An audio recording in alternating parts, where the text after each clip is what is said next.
اعوذ باللہ من الشیطان الرجیم بسم اللہ الرحمن الرحیم الصلاة والسلام علیک یا سیدی یا رسول اللہ وعلا آلک واصحابک یا سیدی یا حبیب اللہ۔ انتہائی واجب الاحترام محترم خواتین و حضرات، تاجدار کائنات باعث تخلیق کونین آقا کریم علیہ الصلوۃ والتسلیم کی مبارک سیرت کو آپ کے سامنے تھوڑا تھوڑا عرض کرنے کی سعادت حاصل ہو رہی ہے۔ محترم خواتین و حضرات، یقیناً میرا سیرت النبی صلی اللہ علیہ وسلم کے مبارک موضوع کو بیان کرنا اور آپ احباب کا سننا یقیناً دین و دنیا کے اندر، قبر و حشر کے اندر ہمارے لیے اللہ کی رحمتوں، برکتوں، مغفرتوں اور بخششوں کا باعث ہوں گے انشاءاللہ العزیز۔ محترم خواتین و حضرات، غزوہ احد جب ختم ہوا، حضرت ابو سفیان رضی اللہ تعالی عنہ اس وقت ایمان نہیں لائے تھے۔ انہوں نے مسلمانوں کو حضور کو ایک چیلنج کیا، کہا کہ ایک سال کے بعد ہمارا تمہارا بدر کے مقام کے اوپر جو ہے وہ دوبارہ آمنا سامنا ہوگا۔ حضور تاجدار کائنات صلی اللہ علیہ وآلہ وسلم نے حضرت امیر المومنین سیدنا عمر بن خطاب رضی اللہ تعالیٰ عنہ کو فرمایا، عمر ان کو جواب دو کہ انشاءاللہ ہمیں تمہارا یہ چیلنج قبول ہے۔ چنانچہ حضرت عمر رضی اللہ تعالیٰ عنہ نے جواب دیا کہ ہمیں تمہارا چیلنج قبول ہے۔ وقت گزرتا گیا، غزوہ ذات الرقاع بھی ہوا، اس سے جب واپسی ہوئی، اس سے واپسی کے کم و بیش 3-4 مہینے کے بعد وہ چیلنج کی جو تاریخ جو تھی وہ قریب آ گئی۔ نبی اکرم صلی اللہ علیہ وسلم نے صحابہ کرام رضوان اللہ علیہ اجمعین کی مقدس جماعت کو اس سے آگاہ کیا اور تیاری شروع کی۔ ادھر جو چیلنج کی جو تاریخ قریب آ رہی تھی، حضرت ابو سفیان رضی اللہ تعالی عنہ ان کی پریشانی میں اضافہ ہوتا چلا جا رہا تھا، کیونکہ قید سالی تھی اور حالات ایسے نہیں تھے، اور ویسے بھی کفار ڈرپوک ہیں، تو وہ ان کی پریشانی بڑھتی چلی جا رہی تھی کہ اب کیا ہوگا، چیلنج بھی دے بیٹھا ہوں۔ چنانچہ اسی دوران جو ہے حضرت ابو سفیان رضی اللہ تعالیٰ عنہ کی ملاقات نعیم بن مسعود الاشجعی سے ہوئی۔ نعیم بن مسعود الاشجعی یہ وہ شخص ہیں جن کو اللہ پاک نے سپیکنگ پاور دی تھی، بولنے کی بڑی طاقت تھی اور رائے عامہ ہموار کرنے میں بڑی صلاحیت رکھتے تھے۔ جیسے مختلف پارٹیاں اپنے لیے پروپیگنڈا سیکرٹری رکھتی ہیں جو رائے عامہ ہموار کرتے ہیں، ان کے لیے لابنگ کرتی ہیں۔ تو واجب الاحترام نعیم بن مسعود الاشجعی جو ہے، انہوں نے بھی ایسا ہی کام کیا۔ ان کو سپیکنگ پاور تھی، بولنے کی بڑی طاقت تھی، اور ان کو ہائر کیا اور 20 اونٹوں کی جو ہے وہ لالچ بھی دی، اور ایک برق رفتار اونٹ بھی دیا جس پہ وہ سوار ہو کے مدینہ شریف جائیں۔ اور حضرت ابو سفیان رضی اللہ تعالیٰ عنہ نے سے قائل کیا کہ تم اپنی صلاحیتوں کو بروئے کار لاتے ہوئے مدینہ شریف کے اندر اتنی خوف و ہراس پھیلا دو کہ کفار سرداران مکہ اتنی تیاری کر رہے ہیں اور اتنے جنگجو ہیں، اتنا سامان حرب و ضرب ہے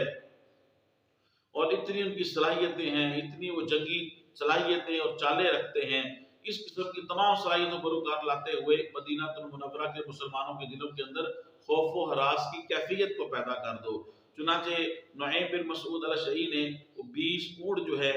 وہ ایک اپنا کفیل مقرر کیا، ایک ضامن مقرر کیا، اس کے پاس رکھائے، اور اس تیز رفتار اونٹ پہ سوار ہو کے مدینہ شریف آ گیا۔ اور مدینہ شریف آتے ہی نعیم بن مسعود الاشعری جو ہے وہ ابو سفیان رضی اللہ تعالیٰ عنہ کے لیے، کفاران مکہ کے لیے رائے عامہ ہموار کرنا شروع کر دی، لابنگ شروع کر دی، اور انہوں نے کہنا شروع کر دیا کہ وہ بڑی تیاری کر رہے ہیں، جنگی چالیں بڑی ہیں، جنگی صلاحیتیں بڑی ہیں، اور اس قسم کی، اور وہ کسی حد تک کامیاب بھی ہوا۔ مسلمانوں کے اندر خوف و ہراس جو ہے وہ پھیل گیا۔ یہ افواہیں چلتی چلتی صحابہ کرام رضوان اللہ علیہ اجمعین تک بھی پہنچی، جو اکابر صحابہ کرام تھے، اور پھر رسالت مآب صلی اللہ علیہ وسلم کے پاس بھی پہنچی۔ آقا کریم علیہ السلام ان افواہوں کے اوپر ایک دن غور فرما رہے تھے کہ سیدنا امیر المومنین حضرت ابو بکر صدیق رضی اللہ تعالی عنہ ترجمان رسالت، حضرت سیدنا امیر المومنین عمر بن خطاب رضی اللہ تعالی عنہ حضور کے پاس حاضر ہوئے، اور انہوں نے جو گفتگو فرمائی اس کا مفہوم یہ تھا، یا رسول اللہ اگر ہم وہاں پہ نہ گئے تو یہ بزدلی کی علامت ہوگی، ہمیں ضرور جانا چاہیے وہاں پہ بدر کے مقام پہ۔ آقا کریم علیہ السلام کو اپنے یہ 2 وزیروں کی گفتگو سن کے بڑی فرحت محسوس ہوئی، اور شادمانی محسوس ہوئی اور آپ نے خوشی محسوس کی۔ اور پھر آقا کریم علیہ الصلوۃ والسلام نے ارشاد فرمایا، اس کا مفہوم یہ ہے کہ میں غزوہ بدر میں ضرور جاؤں گا اگرچہ میرے ساتھ ایک آدمی بھی نہ ہو۔ چنانچہ حضور کا یہ فیصلہ سن کے وہ جو خوف و ہراس کی ایک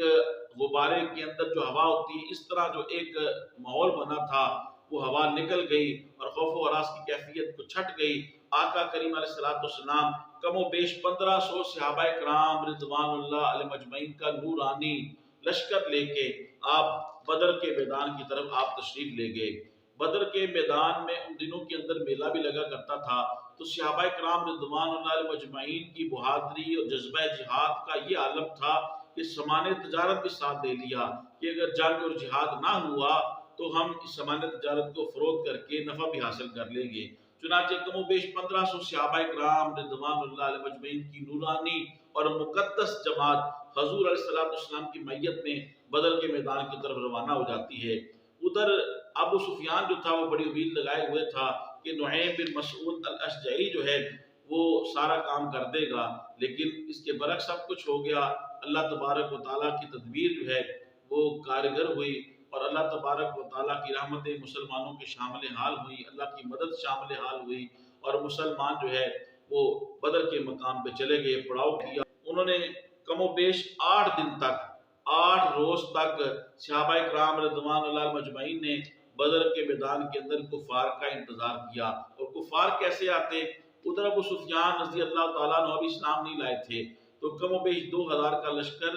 یہ کہہ کے نکلے ہم بس تھوڑا سا آگے جائیں گے تاکہ مسلمانوں کے دلوں کے اندر ہمارا روب بیٹھ جائے اور پھر واپس پلٹ آئیں گے، اور اگر وہ بدر کے میدان میں آ بھی گئے تو پھر ہم قید سالی کا بہانہ کر لیں گے، تو بار اس طرح ہماری عزت بچ جائے گی۔ چنانچہ وہ 2000 کا لشکر لے کے حضرت ابو سفیان رضی اللہ تعالیٰ عنہ آپ مکہ المکرمہ سے نکلے، تھوڑا سا آگے جا کے واپس پلٹ آئے۔ جب ان کو پلٹتے ہوئے اہل مکہ نے دیکھا تو اہل مکہ نے کہا کہ تم جنگ کرنے گئے تھے یا ستو پینے گئے تھے؟ اسی وجہ سے اس غزوے کو غزوہ بدر الصغریٰ بھی کہتے ہیں کہ یہ بدر کے مقام پہ تھا، لیکن ستو پینے کی وجہ سے، اور جو انہوں نے کہا کہ تم جنگ کرنے گئے تھے یہ ستو پینے گئے تھے، اس وجہ سے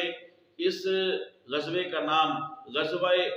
جیش السویق بھی ہے۔ جیش لشکر کو کہتے ہیں، سویق سین واو یہ کاف کینچی والا، سویق ستو کو کہتے ہیں، جیش السویق یعنی ستو کا لشکر۔ اور میں تم جنگ کرنے گئے تھے یہ ستو پینے گئے تھے، اس لیے اس کو جیش السویق بھی کہتے ہیں، غزوہ بدر الصغریٰ بھی کہتے ہیں۔ اور تاجدار کائنات صلی اللہ علیہ وسلم اور تمام مسلمان جو ہے پوری اسلامی شان و شوکت کے ساتھ کم و بیش 8 دن تک بدر کے مقام کے اوپر رہے اور پھر فاتحانہ انداز سے واپس پلٹے، اور یوں کفار کو بڑی ندامت ہوئی، اور کفار کے کئی بندوں نے حضرت ابو سفیان رضی اللہ تعالیٰ عنہ کو اس حوالے سے کہا بھی کہ ہم نے آپ کو منع کیا تھا اس وقت یہ چیلنج نہ کریں۔ بہرکیف حضرت ابو سفیان رضی اللہ تعالیٰ عنہ آپ بعد میں ایمان لے آئے تھے، ان کی اس صحابی رسول ہیں، ان کی گد راہ کو بھی کوئی نہیں پا سکتا۔ اللہ تبارک و تعالیٰ حضرت ابو سفیان رضی اللہ تعالیٰ عنہ کے درجوں کو بلند فرمائے، اور جمیع اہل بیت ان کے درجوں کو بلند فرمائے۔ ان کی کیا کہنے، حضرات اہل بیت وہ ہیں کہ جن کے بارے میں اللہ فرماتا ہے انما یرید اللہ لیذھب عنکم الرجس اہل البیت ویطہرکم تطہیرا۔ ہم کہتے ہیں یا اللہ ہمیں پاک کر دے، پاک کر دے۔ اہل بیت تو وہ ہیں، اللہ فرماتا ہے کہ اللہ نے اہل بیت تمہیں خوب پاکیزہ کر دیا ہے، صاف ستھرا کر دیا ہے، تو یہ اہل بیت کی شان ہے۔ تو اہل بیت کی شان تو ورا ہے۔ احناف سنی یا رسول اللہ کہنے والے، ہمارا عقیدہ یہی ہے، حضور علیہ الصلوۃ والسلام کے تمام صحابہ کرام رضوان اللہ مجمعین جن کے بارے میں حضور نے فرمایا اصحابی کالنجوم فبایہم اقتدیتم اہتدیتم، میرے سارے صحابہ ستاروں کی مانند ہے، تم جس کی بھی پیروی کرو گے کامیاب ہو جاؤ گے، فلاح پا جاؤ گے۔ اور حضور کی اہل بیت ان کا دامن تھامے رکھو گے، دنیا میں بھی کامیابی ہے اور آخرت کے اندر بھی کامیابی ہے۔ ہم اہل بیت کے بھی خادم ہیں، وہ ہمارے سروں کے تاج ہیں، ہماری دنیا بھی ان کی وجہ سے ہے اور آخرت بھی انہی کی وجہ سے ہے، یعنی ان کی سیرت پہ عمل کرنے کی وجہ سے، ان کا ادب کرنے کی وجہ سے، ان کی محبت کرنے کی وجہ سے۔ اور ہم اہل سنت صحابہ کا بھی ادب کرتے ہیں۔ محترم خواتین و حضرات، تبلیغ دین کی نیت سے حضور تاجدار کائنات صلی اللہ علیہ وسلم کی مبارک سیرت کو، اس موضوع کو زیادہ سے زیادہ لوگوں تک پہنچانے کے لیے میرے اس ویڈیو کو وائرل کریں، یوٹیوب چینل کو سبسکرائب فرمائیں، کمنٹس کریں، لائک کریں۔ اللہ پاک آپ کو جزائے خیر دے، اور کسی موضوع پہ آپ گفتگو سننا چاہتے ہیں مجھے حکم فرمائے، میں کوشش کروں گا۔ السلام علیکم ورحمۃ اللہ وبرکاتہ۔